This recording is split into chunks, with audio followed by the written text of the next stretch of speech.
The morning mist clung heavily to the ground as James Cooper walked across the scarred battlefield of the Somme. 5 years had passed since the war ended, but the land still bore deep wounds, scattered shell holes, twisted metal, and the occasional remnant of wooden crosses marking forgotten graves.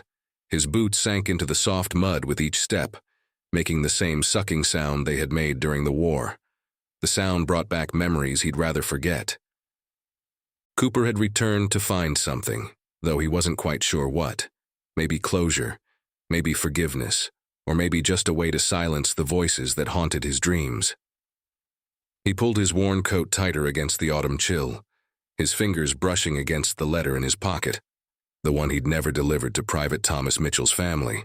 The weight of that unopened letter had pressed against his heart for 5 long years. As he walked, something odd caught his eye. Through the mist, he saw boot prints appearing in the mud ahead of him, fresh prints, appearing one after another, but with no one making them. Cooper blinked hard and rubbed his eyes. The doctors in London had warned him about these kinds of visions, calling them shell shock manifestations. But these prints looked so real. They led toward an old German bunker that still stood partially intact. The rational part of his mind told him to turn back, but his feet carried him forward, following those mysterious footprints. As he got closer to the bunker, he heard what sounded like someone humming, a German lullaby his grandmother used to sing. The tune drifted through the air, somehow both distant and close, like a memory caught between past and present. Inside the bunker entrance, Cooper found something that made his blood run cold. A German soldier's helmet sat on a crate, looking newly polished, not weather-worn like every other relic he'd seen. Next to it lay a letter, the paper crisp and white as if it had been written that morning. The letter was addressed to Meine liebste Emma, my dearest Emma, and dated August 1916. Cooper's hands trembled as he picked up the letter. The ink was still wet. A sudden gust of cold air whipped through the bunker, and he heard movement behind him. When he turned, he saw a young German soldier standing there, but something was wrong with the image. Cooper could see right through him to the bunker wall behind. The soldier's uniform was pristine except for a dark bloodstain spreading across his chest. Their eyes met, and the soldier spoke in perfect English. "You can see me, can't you?" Finally, someone can see me. Before Cooper could respond, more figures began to materialize in the bunker. Soldiers in British, French, and German uniforms, all with the same translucent quality. Some bore fatal wounds, while others looked perfectly healthy except for their ghostly transparency. Among them, Cooper spotted a face he knew all too well. Private Thomas Mitchell, the man whose letter still weighed heavy in Cooper's pocket.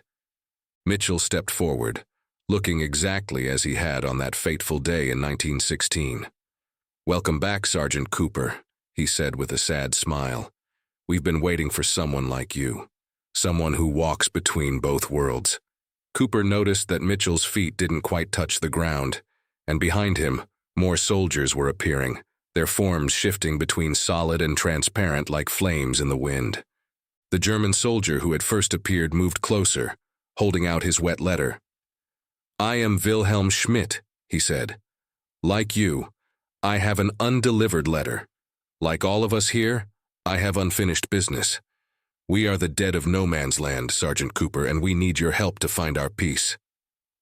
Thunder rolled in the distance and rain began to fall outside the bunker, but inside, the ghostly soldiers remained dry, their forms untouched by the water that leaked through the ceiling. Cooper realized that his journey back to the Somme wasn't going to be the simple visit he had planned. He was about to embark on a mission that would challenge everything he believed about life, death, and the thin line that separated them in this haunted battlefield. Cooper's legs felt weak as he slumped down onto an old ammunition crate. The ghostly soldiers gathered around him, their forms flickering like candles in the dim bunker light. Each one carried something. A letter, a photo, a small token from home, objects that tied them to the world of the living. Private Mitchell sat beside him, though Cooper noticed the crate didn't shift under his weight. "I know what you're thinking, Sarge," Mitchell said softly. "You're thinking this is all in your head, that the doctors back in London were right about the shell shock. But look at this. Mitchell reached out and touched the wet letter in Cooper's hands. The paper suddenly felt ice cold, and the German words began to change, transforming into English before Cooper's eyes. As Cooper read the translated letter, Wilhelm Schmidt's story unfolded. He had been a schoolteacher from Dresden, engaged to a woman named Emma. On the day he died, he had written this letter telling her about a hidden collection of rare books he'd saved from his bombed-out school, books that could help rebuild their community's library after the war. But a British artillery strike had killed him before he could send it. "Each of us has a story like that," said a French soldier who introduced himself as Jean-Pierre. His uniform was caked with mud, and a bayonet wound gaped in his throat. "We are bound here by promises unkept, by words unsaid, by duties unfulfilled. But you, mon ami, you can help us. You can see us, hear us, even touch our belongings. You can finish what we could not." Suddenly, the bunker grew colder. The ghosts tensed, their forms becoming more solid. A new figure appeared at the entrance, a soldier unlike the others. His uniform belonged to no nation, mud and blood so thick that its original color was impossible to determine. His face was hidden beneath a gas mask with cracked lenses that seemed to glow with an eerie red light. The other ghosts drew back. "The lieutenant," Wilhelm whispered, his voice trembling. "He doesn't want us to leave. He believes we deserve to suffer here, that this is our punishment for the war's brutality." The lieutenant's voice rasped through the broken gas mask, sounding like shells scraping against each other. "These men are mine, Sergeant Cooper. Their guilt chains them here. Their unfinished business is a convenient lie they tell themselves. They stay because they must pay for what they did, what we all did." But Mitchell stepped forward, placing himself between Cooper and the lieutenant. "That's not true," he said firmly. "We've paid enough. The war is over." "The war is never over," the lieutenant roared, and the bunker shook with his rage. Dirt and debris rained down from the ceiling. In that moment, Cooper noticed something odd. While all the other ghosts had personal items, letters, photos, tokens of their past lives, the lieutenant carried nothing. And unlike the others, he cast a shadow, a deep, dark shadow that seemed to move independently of his form. The lieutenant raised his hand, and Cooper felt an invisible force pulling him toward the masked figure. But then he remembered the letter in his pocket, Mitchell's letter. He pulled it out, and something extraordinary happened. The paper glowed with a soft, warm light that pushed back the lieutenant's shadow. The masked figure hissed and retreated, melting into the bunker wall. The other ghosts relaxed, but their expressions remained worried. "He'll be back," Wilhelm said. "He always comes back. But now you see, Sergeant Cooper, why we need your help. It's not just about delivering our messages anymore. Something darker holds us here, something that wants to keep the war going forever in this cursed place." Cooper looked at the letter in his hand, still glowing faintly. He thought about all the names he'd carried in his memory since the war, the faces of the dead, the voices that called out in his dreams. Perhaps this wasn't madness after all.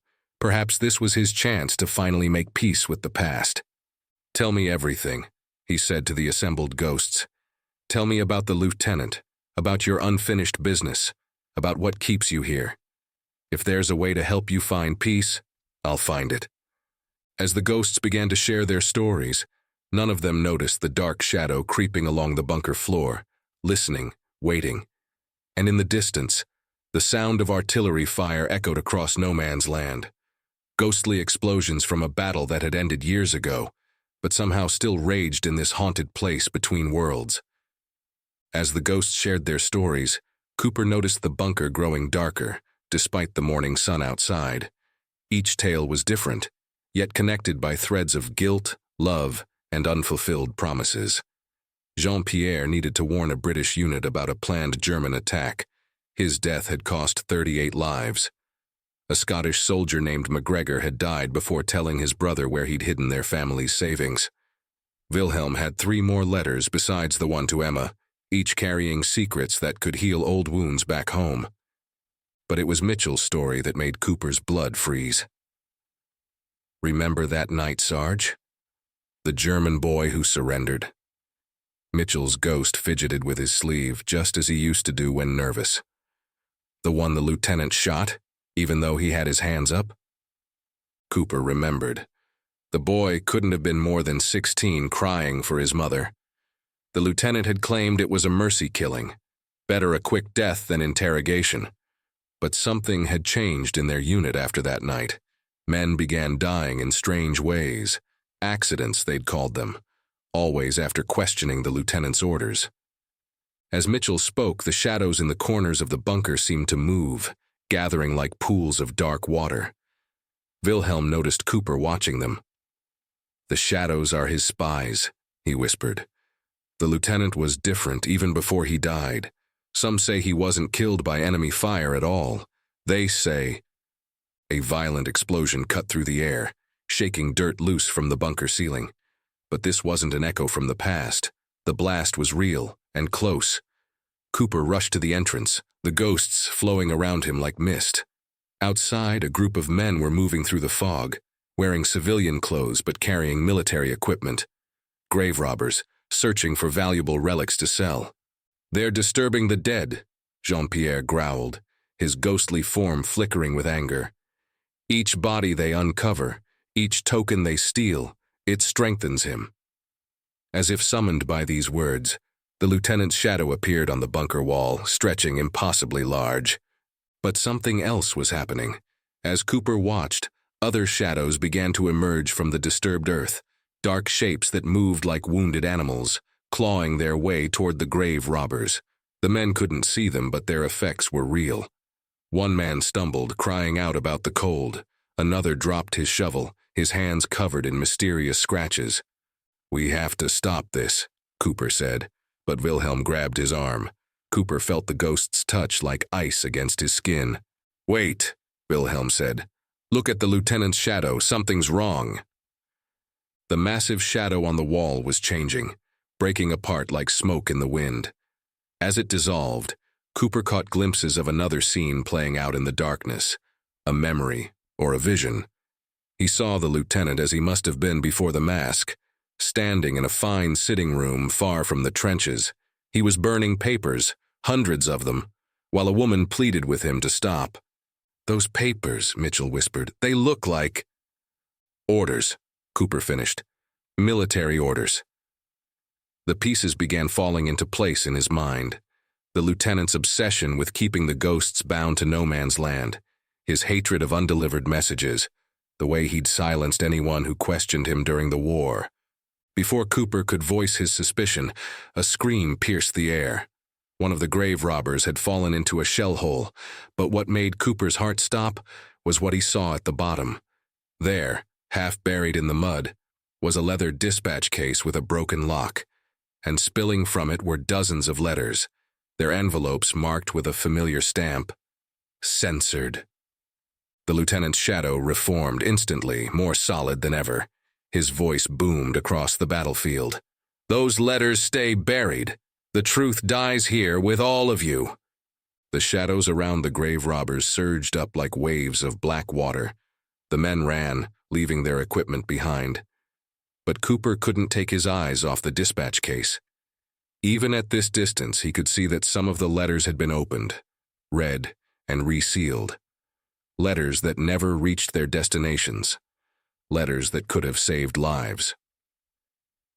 "He wasn't just an officer," Cooper said, his voice shaking with realization. "He was a censor. And those letters, they're what bind him here. Not guilt, not unfinished business. He's trapped by the truths he tried to bury."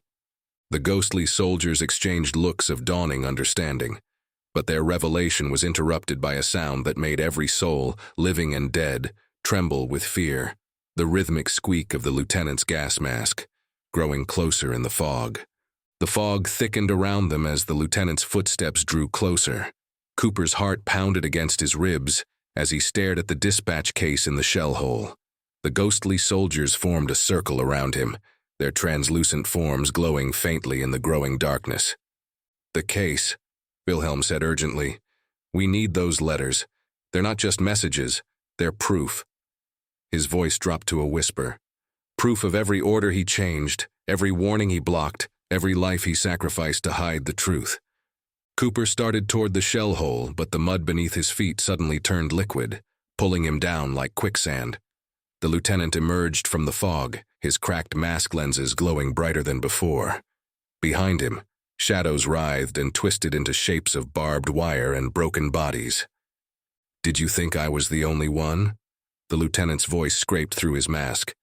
"Every army had men like me, men who understood that soldiers fight better without hope, that fear and ignorance are better weapons than truth."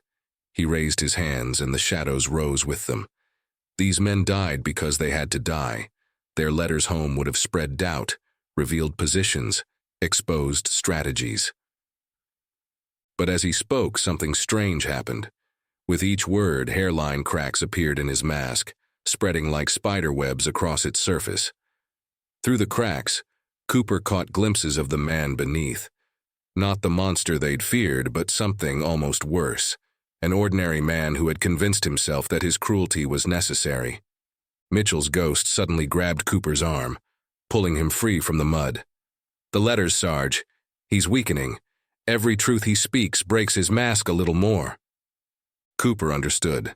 The lieutenant's power came from secrets kept, from truth denied. Each confession, each justification, was working against him. Taking advantage of the lieutenant's distraction, Jean-Pierre and Wilhelm dove into the shell hole. Their ghostly hands passed through most objects, but they could touch the letters, messages from the dead to the living. They began passing them up to Cooper. The lieutenant roared, a sound of pure rage and fear. The shadows surged forward, but something unexpected happened. As they touched the letters in Cooper's hands, they recoiled as if burned. Each letter glowed with the same warm light Cooper had seen earlier, but brighter now, pushing back the darkness.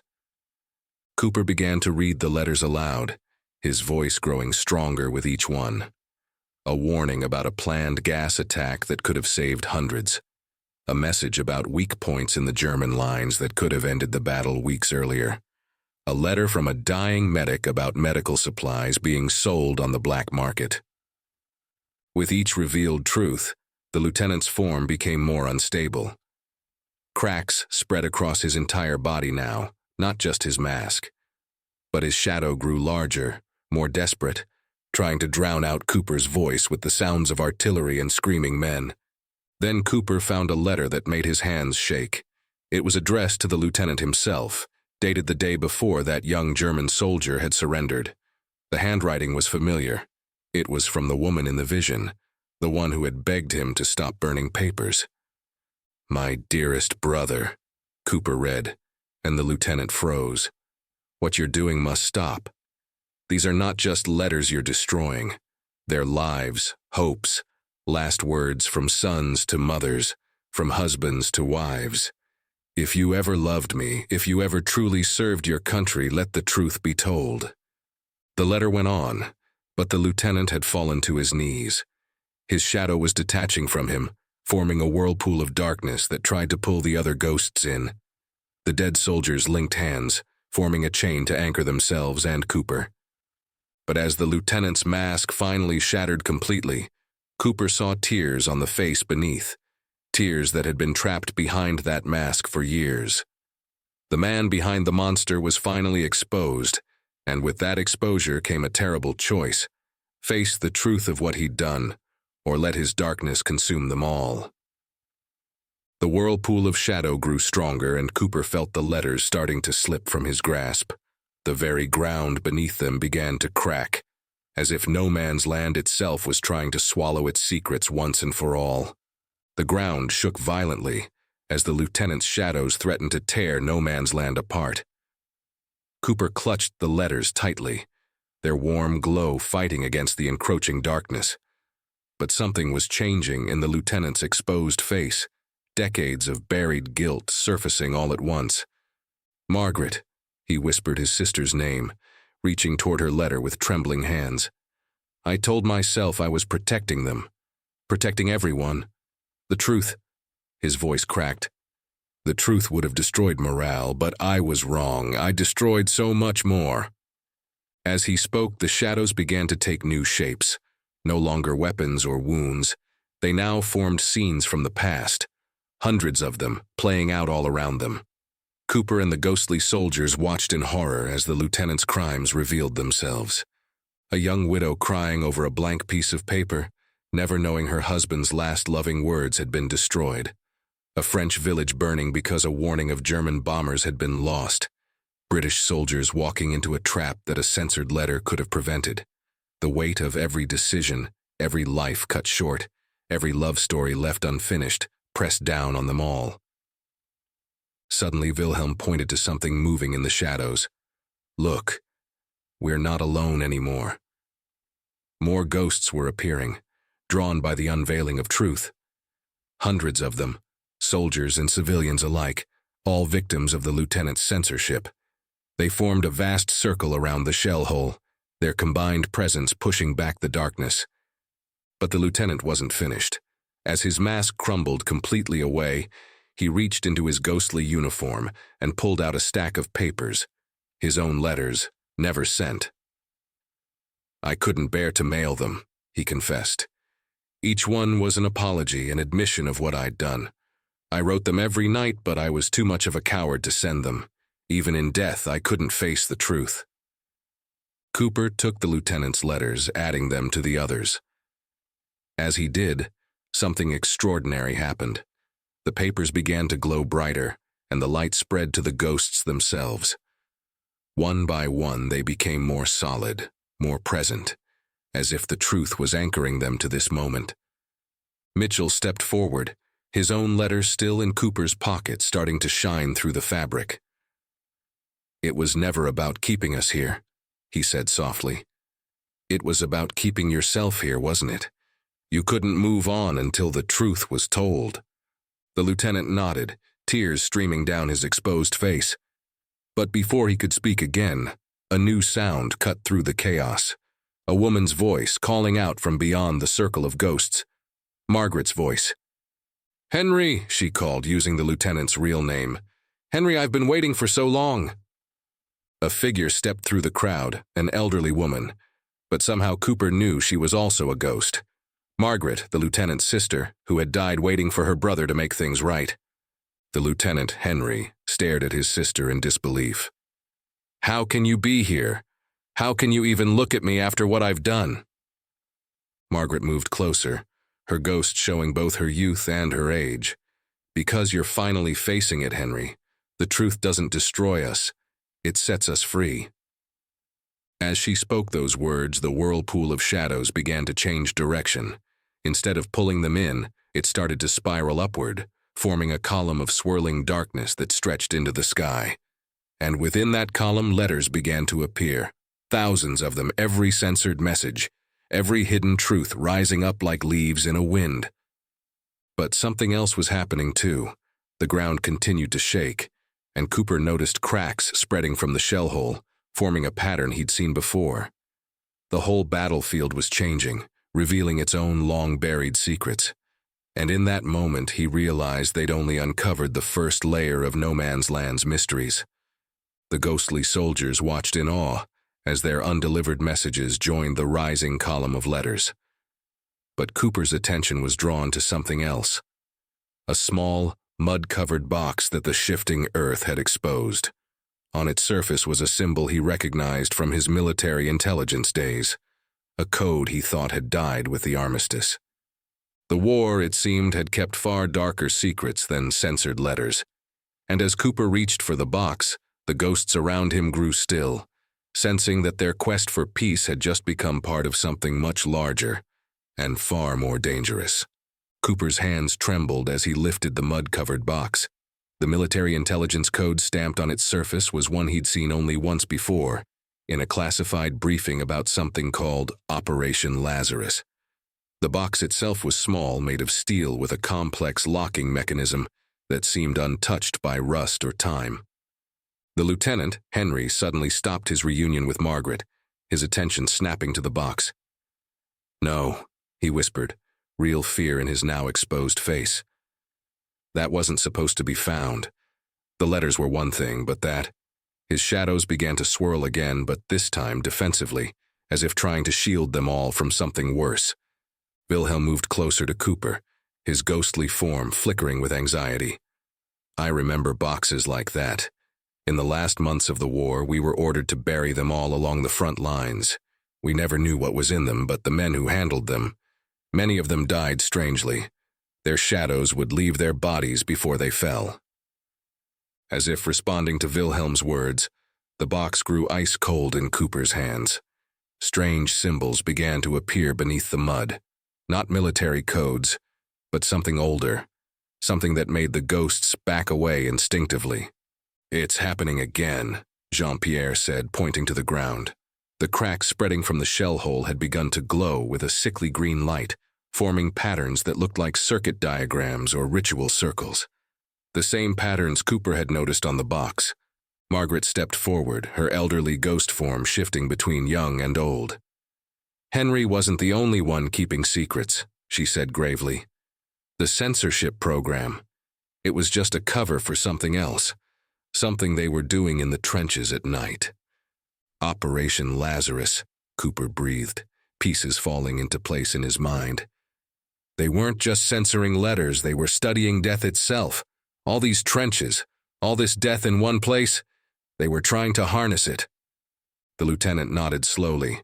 "Why do you think some of us stayed behind as ghosts while others moved on? It wasn't just unfinished business. They did something to this place, to the very soil. The boxes contained the research, the formulas, the specimen." Before he could continue, a new sound cut through the air, the roar of automobile engines. Lights appeared in the fog, and Cooper could make out several military vehicles approaching. But something was wrong. The vehicles looked modern, too modern for 1923, and the men stepping out wore uniforms he didn't recognize. "They've been watching," Mitchell said, his ghost form growing dimmer with fear. "Waiting for someone to find one of the boxes. The war never really ended for them. It just went underground." The ghostly soldiers began to fade, instinctively hiding themselves from the approaching men. But Margaret grabbed Cooper's arm, her touch sending ice through his veins. "Listen carefully," she whispered. "What's in that box could start another war, one worse than before. These men, they're from something called the Shadow Division. They've spent years searching for the boxes, trying to perfect what was started here." Cooper looked down at the box, then at the approaching lights. He had only moments to decide what to do. The lieutenant's letters were still swirling in the air above them, thousands of paper butterflies caught in a spectral wind. Each one carried a truth that had died in these trenches. But this box, it carried something that should have stayed buried. Suddenly, the ghost of the young German soldier, the one the lieutenant had shot, appeared beside them. He pointed to something Cooper hadn't noticed before, a hair-thin wire running from the box down into the glowing cracks in the earth. The entire battlefield was connected by these wires, creating a vast network of... what? Power? Death? Memory? The approaching vehicles were closer now. Cooper could see the men clearly. They carried modern weapons and equipment he'd never seen before. On their shoulders was an emblem, a black sun rising over a trench, crossed by lightning bolts. The box grew colder in his hands, and the glowing cracks in the earth began to pulse like a heartbeat. Cooper realized he wasn't just holding a box of secrets. He was holding a key that could unlock whatever dark power lay buried in no man's land. And the men coming for it had waited decades to continue what had been started here. The ghosts around him waited, their forms flickering between solid and transparent, as Cooper made his choice. But deep in his gut, he knew there was only one real option. The truth about censored letters needed to be told, but some secrets needed to stay buried in these haunted trenches forever. In one fluid motion, Cooper dropped to his knees and began tracing the wire with his fingers, following its path through the mud. The approaching vehicle's headlights cut through the fog like searchlights. The ghostly soldiers formed a protective circle around him, though they all knew they couldn't stop bullets. "The wire network," Wilhelm said urgently. "It forms a pattern. Look." From their height, the glowing lines in the earth created an enormous design, like a clockwork mechanism with the shell hole at its center. Each box buried in no man's land was a gear in this massive machine. Margaret's ghost flickered closer. "Henry, tell him what you know. Please. There's no more time for secrets." The lieutenant nodded, his exposed face showing decades of guilt. "The boxes are connected to each other. They're anchors. What they did here, they found a way to trap death itself, to store it, like electricity in a battery. All those soldiers who died in no man's land, their last moments, their energy, it was all collected, harvested." Cooper's hands found a junction where multiple wires met. The mud here was different, crystallized, almost glassy. The box in his hands grew colder, and he noticed the glowing cracks in the ground were pulsing in sync with his heartbeat. "The Shadow Division," Jean-Pierre warned. "They're not just military. Look at their equipment." Through the fog, Cooper could see strange devices on their backs, emitting a familiar sickly green glow. They're wearing some kind of harnesses. Suddenly, Mitchell's ghost grabbed Cooper's shoulder. "Sarge, your pocket!" The letter Cooper had carried for 5 years was burning hot through his coat. He pulled it out, and in the green light from the ground, new words became visible on the envelope. Words written in what looked like glowing copper ink. The letter contained coordinates, numbers, and formulas. Mitchell hadn't just been a simple soldier. He'd been part of Operation Lazarus. The letter wasn't meant for his family at all. It was instructions, a failsafe in case the experiment ever needed to be undone. It was never about studying death, Cooper realized, his voice shaking. They were building a weapon. All these trenches, all these bodies. They turned no man's land into a giant battery of death energy, and now they're back to collect it. The first bullets whizzed past Cooper's head.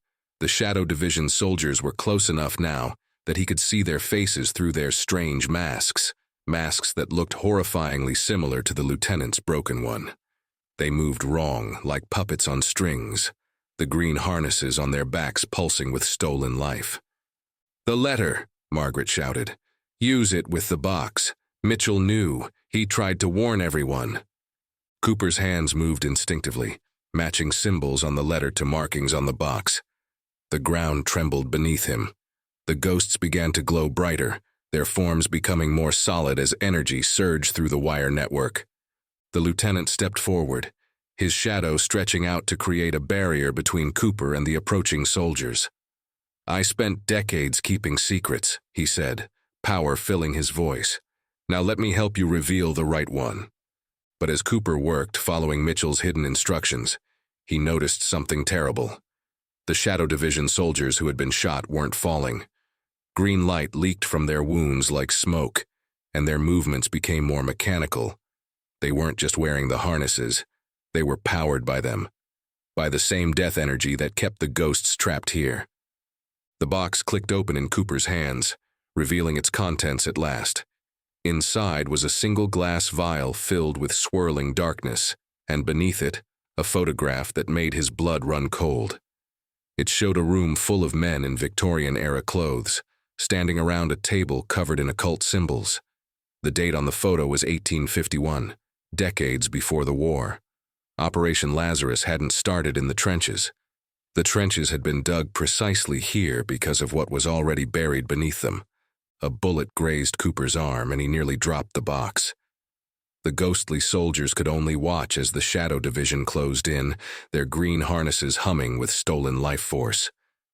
The truth about this place went deeper than any of them had imagined, and Cooper realized that the real battle for no man's land was only just beginning. Blood trickled down Cooper's arm as he stared at the Victorian photograph.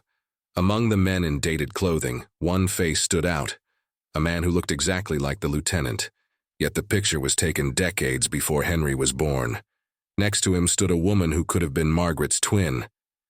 "They're not our ancestors," Margaret whispered, her ghost flickering between young and old. "They're us. The boxes, the energy. It doesn't just trap death, it traps time." The Shadow Division soldiers formed a circle around them, their green harnesses casting an eerie glow through the fog. Cooper noticed something even more disturbing, Their shadows were moving independently, just like the lieutenants had. But these shadows were reaching toward the box, drawn to the dark liquid in the vial. Wilhelm's ghost suddenly pointed to the ground. The wires. They're not just connected to boxes. They're following older lines. Ley lines. The glowing cracks in the earth had begun to pulse faster, matching the rhythm of the harnesses. The trenches weren't dug for the war. The war was orchestrated to happen here. The lieutenant, or whatever he truly was, placed his transparent hand on the vial. "We thought we were fighting for our countries," he said, his voice heavy with centuries of guilt. "But we were just feeding it. Every death, every drop of blood, every moment of terror and despair, all of it absorbed into the soil, following paths laid down long before any of us were born. Or thought we were born." A high-pitched whine filled the air as the Shadow Division soldiers activated something on their harnesses. Green energy crackled between them, forming a cage of light around Cooper and the ghosts. The dead German boy appeared again, pointing urgently at Mitchell's letter. In the green glow, more hidden text was becoming visible, a series of symbols that matched the ones carved into the earth itself. "It's a key," Cooper realized, matching the letter's symbols to patterns on the vial. Not to lock the energy away, but to release it, to free everyone trapped here. One of the Shadow Division commanders stepped forward. Unlike his soldiers, he wore no harness. His uniform was a patchwork of different eras, modern tactical gear mixed with World War I officer insignia and Victorian military decorations. When he spoke, his voice echoed with countless others. "We've waited centuries for someone to find that box," he said, smiling coldly. "Someone who could see both worlds, who could bridge the gap between the living and the dead. Thank you, Sergeant Cooper, for being so cooperative." The commander's shadow stretched toward them, merging with the shadows of his soldiers. The green energy cage began to contract, pushing Cooper and the ghosts closer to the shell hole. The ghost soldiers tried to resist, but the energy from the harnesses seemed to be draining them, making their forms waver and dim. "You don't understand what you're dealing with," Margaret warned, her form flickering between centuries. "This place, it's older than any of us. The first box was buried here in Roman times. Every war, every battle fought here, and it was all orchestrated. History itself was shaped to feed it." Cooper looked down at the vial, then at Mitchell's letter, understanding finally dawning. "It's not just a weapon," he said. "It's a door, and they've been trying to open it for 2,000 years. The commander's smile widened. "Very good, Sergeant. Now shall we see what's on the other side? What's been waiting all this time to come through?" But as he spoke, Cooper noticed something in the photograph he'd missed before. Behind the Victorian men, barely visible in the background, was a mirror, and in its reflection, the men cast no shadows at all. Instead, something else stood behind them, something that even the photograph couldn't fully capture. The ghost soldiers pressed closer around Cooper as the energy cage constricted further. The green light from the harnesses grew brighter, and the ancient lines in the earth began to shine like molten metal. Whatever door was about to open, Cooper realized it would release something far worse than trapped souls or stolen energy. The true horror of no man's land was about to be unleashed.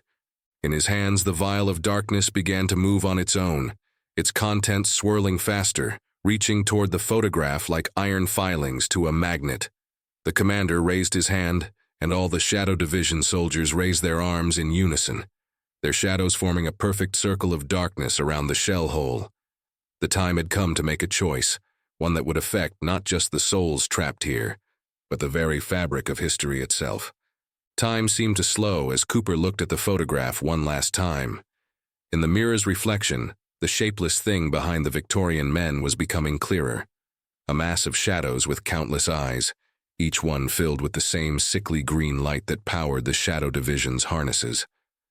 This was what had been feeding on death for centuries, manipulating history to create places of mass slaughter, like no man's land. The lieutenant's voice cut through Cooper's thoughts. The censored letters, the hidden truths.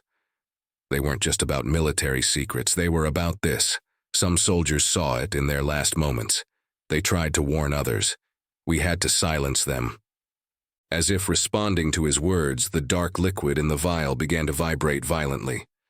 The Shadow Division commander raised both hands now, and his soldiers' shadows began to merge into a single pool of darkness around the shell hole. Cooper felt the ground beneath his feet becoming less solid, as if reality itself was starting to unravel. But then Mitchell's ghost grabbed his arm. "Sarge, look at the letter again, not the symbols. Look at what I actually wrote." Cooper unfolded the worn paper with trembling hands. Behind the glowing formulas and coordinates, Mitchell's original message was still there. "I'm sorry for what we did, but the door swings both ways." Suddenly, Margaret cried out, pointing to the ground. The glowing lines weren't just forming a pattern. They were forming words, repeating in every language that had ever been spoken on this battlefield. And as Cooper read them, he understood what Mitchell had realized in his final moments. "The door swings both ways," Cooper whispered. "All this time, they thought they were opening a door to let something out. But they were wrong," Wilhelm finished, his ghostly eyes wide with realization. "The door is meant to let something in." The commander must have sensed something was wrong. He barked orders in multiple languages, some ancient and long dead. His soldiers' harnesses hummed louder, draining more energy from the ghosts. But it was too late. Cooper had already seen the truth in the photograph's mirror. The thing with countless eyes hadn't been waiting behind the Victorian men. It had been waiting behind the mirror, behind every reflective surface, behind the thin veil between life and death. And now, as Cooper held both the vial and Mitchell's letter, he understood what needed to be done. "Everyone who can still move, link hands," he shouted. The ghosts formed a circle around him. British, French, German, soldiers from every army that had died here. Even the lieutenant joined in, his shadow finally breaking free from the commander's control. The dark liquid in the vial was almost alive now, trying to escape its glass prison. Cooper raised Mitchell's letter in his other hand and began to read, not the hidden formulas, but the simple words of a dying soldier who had discovered the truth too late to save himself, but perhaps not too late to save others. "To all who died in this place," Cooper read, his voice growing stronger with each word, "I give you back your stories, your truths. Your deaths are your own." The commander screamed something in a language that made the air itself shudder. But the ghosts were glowing brighter now, their forms becoming more solid as they reclaimed their own deaths, their own endings. The green energy from the harnesses flickered and sputtered. Margaret's voice joined Cooper's, speaking words that seemed to come from centuries past and future at once. "You fed on our deaths, twisted our fates, but you forgot one thing.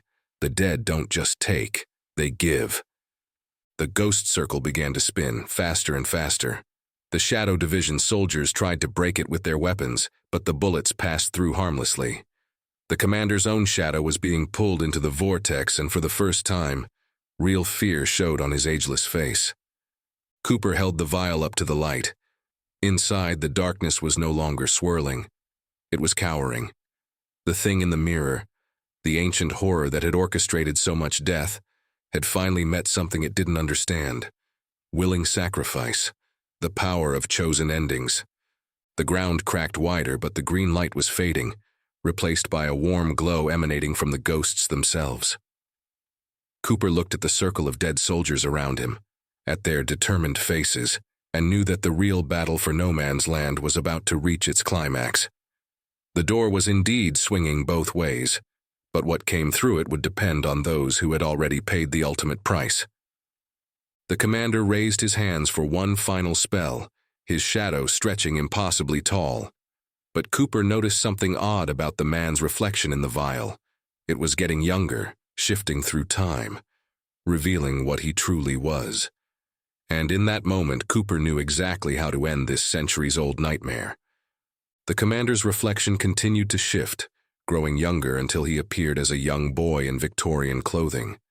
In the vial's reflection, Cooper could see him standing in that same room from the photograph, watching as the first box was sealed. He wasn't just a commander. He was the first, the child who had discovered the door, who had spent lifetimes trying to open it again. "Now!" Cooper shouted, and in perfect unison, every ghost in the circle released their energy, not as death, but as life. Every memory, every love, every moment of joy they had experienced before the war flooded into the ground. The ancient lines began to glow with a different light, warm and golden. The lieutenant's voice rang out. "Henry Mills, child of London, 1851. We see you. We know you. Your time is done." At the sound of his true name, the commander staggered. His soldiers' harnesses began to spark and smoke, as the stolen death energy transformed into something else. Pure memory. Pure life. Cooper uncorked the vial and held it toward Mitchell's letter. "The door swings both ways," he read again, but this time he understood the full meaning. The door hadn't been meant to release ancient horrors. It was meant to return them, to send them back to their own time, their own death. The thing in the mirror began to writhe, its countless eyes closing one by one as its carefully constructed trap turned against it. The commander, young Henry Mills, screamed in a child's voice, "You don't understand. I saw what was coming. All the wars, all the death. I was trying to stop it." "By feeding it." Margaret stepped forward, her ghost now solid and bright. "By giving it more death? No, Henry. You became what you feared." Cooper poured the dark liquid onto Mitchell's letter. Instead of staining the paper, it sank into the words, making them glow. Every censored letter, every hidden truth, every story that had been silenced suddenly burst into light. The ghost soldier's circle became a whirlwind of paper and light, each letter finding its true destination across time. The Shadow Division soldiers collapsed as their harnesses overloaded. The ancient lines in the earth pulsed one final time, but now they were pushing energy back, returning every stolen death, every trapped soul. The commander tried to run, but his own shadow caught him, dragging him toward the shell hole. "Please," he begged, now fully the child he had been. "I only wanted to change things." "And so you will," Cooper said softly, "by letting go." The ghost circle spun faster, and one by one the dead soldiers began to fade, not into darkness, but into light.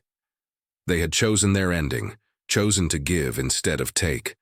Wilhelm, Jean-Pierre, Mitchell, and all the others smiled as they dissolved into pure golden energy, their last gift to heal the land they had died defending. The lieutenant and Margaret were the last to go. "The letters will all be delivered now," Margaret said. "Every truth told, every story ended properly." "And the door?" Cooper asked. The lieutenant smiled, a real smile without shadows. "Doors work both ways, Sergeant. Sometimes the only way to close one is to open it fully first." With that, they too faded into light. The commander screamed one final time as he was pulled into the shell hole, aging backward through all his stolen years until he was just a frightened boy from 1851, returning to his proper time and proper death. The ancient lines gave one last pulse and went dark. The fog lifted, revealing a changed no-man's land. Where there had been torn earth and death, green shoots were breaking through the soil. Cooper looked down at the empty vial and Mitchell's letter, now blank except for 3 words. "Let them rest." As dawn broke over the healed battlefield, Cooper began the long walk home. Behind him, the ghosts of no man's land were finally at peace, their stories told, their deaths their own at last. And in London, in Paris, in Berlin, and in countless other cities, long-lost letters began to appear on doorsteps, every truth finally reaching its destination, carried on a warm golden light that smelled of spring and felt like hope. In the years that followed, people would sometimes walk past old battlefields and catch glimpses of golden light in the corner of their eyes. And if they listened carefully, they might hear the whispered stories of the dead who had chosen to give life back to no man's land, healing it with the very thing that had been stolen, the power of a proper ending. Cooper never returned to those fields, but he kept Mitchell's empty letter as a reminder. Sometimes, late at night, he would unfold the blank paper and watch as 3 words appeared briefly in golden light. Let them rest. And they did.